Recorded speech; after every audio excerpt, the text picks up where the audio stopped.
ಸ್ವಾಮಿ, ಈ ದೇವಸ್ಥಾನ ಯಾವಾಗ ಪ್ರತಿಷ್ಠಾಪನೆ ಆಗಿದ್ದು? 6 ವರ್ಷದಿಂದ. ಪ್ರತಿ ಶನಿವಾರ ಉತ್ಸವ ನಡೆಯುತ್ತೆ ಊರಲ್ಲಿ. 60 ವರ್ಷ ಆಯ್ತು. ದೇವಸ್ಥಾನ ಪ್ರಾರಂಭ ಆಗಿ 60 ವರ್ಷ ಆಯ್ತು. 60 ವರ್ಷ ಆಯ್ತು. ಈ ಉತ್ಸವ ಮೂರ್ತಿ ಇದೆ, ಉತ್ಸವ ಮೂರ್ತಿ. ಓಕೆ, ಇದು ಉತ್ಸವ ಮೂರ್ತಿ. ಅದೇ ಉತ್ಸವ ಮೂರ್ತಿ. 66 ವರ್ಷ ಆಯ್ತು. 66 ವರ್ಷದಿಂದ ಈ ಉತ್ಸವ ಇದೆ ಪೂರ. ಪ್ರತಿ ಶನಿವಾರ ನಡೆಯುತ್ತೆ. ಇಂಥ ಮಳೆ ಗಾಳಿ ಏನೇ ಬರಲಿ. ಓಕೆ, ಮಳೆ ಗಾಳಿ ಬಿಸಿಲು ಏನೇ ಇದ್ರೂ ಶನಿವಾರ ಮಾತ್ರ ವರ್ಷ ಈ ಥರ ದೊಡ್ಡ ಉತ್ಸವ. ಈ ರೀತಿ ಉತ್ಸವ ನಡೆಯುತ್ತೆ. ವರ್ಷದ ಯಾವ ಟೈಮ್ನಲ್ಲಿ ಉತ್ಸವ ಗೌರಿ ನಡೆಯುತ್ತೆ? ಹಬ್ಬಕ್ಕೆ.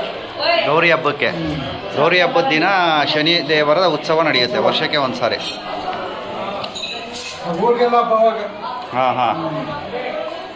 ಹಳ್ಳಿಯವರೆಲ್ಲ ಬಂದು ಪೂಜೆ ಮಾಡಿಸ್ಕೊಳ್ತಾರೆ, ಬಂದು ಅಷ್ಟೇ ಮನೆಗೆ ಉತ್ಸವ ಮಾಡ್ತಾರೆ. ಓಕೆ, ಇದು ಉತ್ಸವ ಮೂರ್ತಿನಾ?